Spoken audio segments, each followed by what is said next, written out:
Salam saudara yang dikasihi Tuhan Yesus. Selamat pagi dan salam sejahtera bagi saudara semua.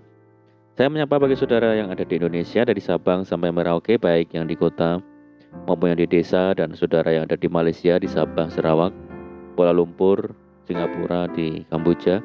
Senang sekali kembali menjumpai saudara pada pagi hari ini. Kiranya damai sejahtera dan sukacita dari Roh Kudus melimpah dalam hati dan kehidupan saudara semua. Dan kiranya saudara semua dalam keadaan sehat selalu. Selamat datang kembali di Pokok Anggur bersama saya Yosia Krisbianto. Mari saudara, sebelum kita bersama-sama merenungkan firman Tuhan, mari kita bersatu di dalam doa. Bapa di surga, Bapa yang baik, yang penuh dengan kasih dan karunia, Bapa yang kami muliakan, di dalam nama Tuhan Yesus Kristus, kami mengucap syukur oleh karena pertolongan dan penyertaan-Mu di sepanjang malam dalam istirahat kami, sehingga kami boleh melewati malam hari dengan penjagaan dan perlindungan Tuhan. Semua karena berkat pertolongan Tuhan. Pada pagi ini kami kembali rindu untuk merenungkan firman-Mu. Berbicaralah kepada kami ya Tuhan. Urapi kami dan jamah hati kami, sehingga kami dapat memahami segala maksud firman Tuhan. Terima kasih ya Tuhan. Kami siap merenungkan firman-Mu hanya di dalam nama Tuhan Yesus. Kami berdoa. Amin. Baik saudara, kita akan membaca di dalam Mazmur 37 ayat yang ke-34. Nantikanlah Tuhan dan tetap ikutilah jalannya, maka Ia akan mengangkat engkau untuk mewarisi negeri, dan engkau akan melihat orang-orang fasik dilenyapkan. Saudara, dalam kehidupan orang percaya, kita belajar untuk mengenal jalan-jalan Tuhan yang luar biasa. Namun jalan Tuhan pada kenyataannya adalah sangat bertentangan dengan jalan-jalan kita. Jalan Tuhan itu terkadang aneh atau ganjil menurut penilaian kita sebagai manusia, dan hal itu sulit digambarkan atau dibayangkan. Firman Tuhan berkata, seperti tingginya langit dari bumi, demikianlah tingginya jalanku dari jalanmu, dan rancanganku dari rancanganmu. Jalan-jalan Tuhan juga seringkali bertentangan dengan apa yang kita harapkan dan apa yang kita inginkan. Mengapa Tuhan mendesain jalan-jalannya sedemikian rupa? Kita yang belum memiliki keintiman dan kekariban dengan Tuhan akan beranggapan bahwa jalan-jalan Tuhan itu sama atau sesuai dengan keinginan dan kehendak kita sendiri.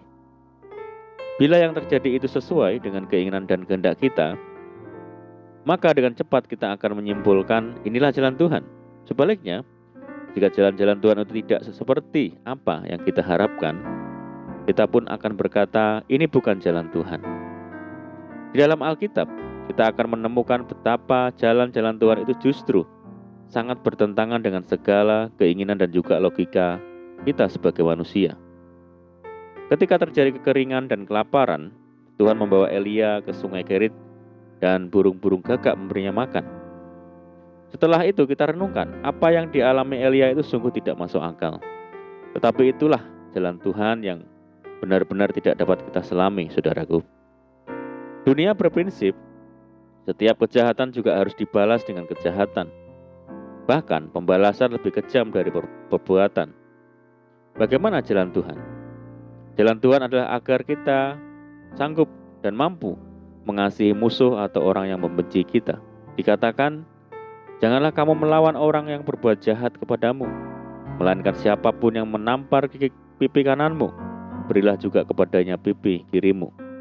Dan kepada orang yang hendak mengadukan engkau karena mengingini bajumu, serahkanlah juga jubahmu. Dan siapapun yang memaksa engkau berjalan sejauh 1 mil, berjalanlah bersama dia sejauh 2 mil. Saudaraku, ketika mengalami hal-hal sulit, naluri kita cenderung mengeluh dan berputus asa. Namun bila kita selalu berada di jalan kudusnya, kita pasti sanggup menghadapinya. Artinya, kita tidak sendirian menghadapi pergumulan hidup ini. Ada Tuhan yang selalu menopang dan bahkan menggendong kita. Karena Tuhan di pihakku, aku tidak akan takut. Apakah yang dapat dilakukan manusia terhadap aku? Ketika bangsa Israel hendak berjalan menuju tanah perjanjian, mereka harus melewati banyak sekali tantangan. Fir'aun berusaha mencegah mereka pergi. Pasukan tentaranya pun diperintahkan mengejar bangsa Israel. Belum lagi kesulitan-kesulitan lain yang mereka alami saat berada di padang gurun. Namun, justru di tengah kesulitan-kesulitan hebat tersebut, Tuhan selalu menyatakan mujizat-Nya di hadapan bangsa Israel. Tuhan selalu punya cara menolong dan jalannya penuh dengan keajaiban, saudara. Maka hal ini terbukti selama 40 tahun menempuh perjalanan di padang gurun.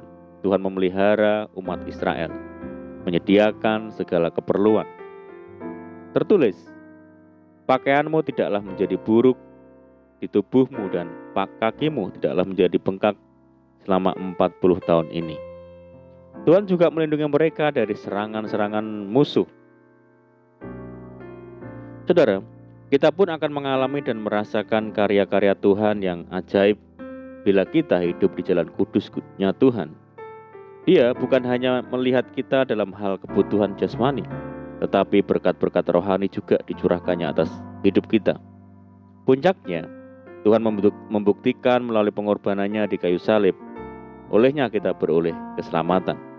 Saudaraku, oleh karena itu mari jangan sekalipun kita keluar dari jalan Tuhan. Di dalam segala keadaan tetaplah bertahan, sebab kita punya Tuhan yang penuh dengan jalan keajaiban. Amin, puji Tuhan. Mari kita berdoa.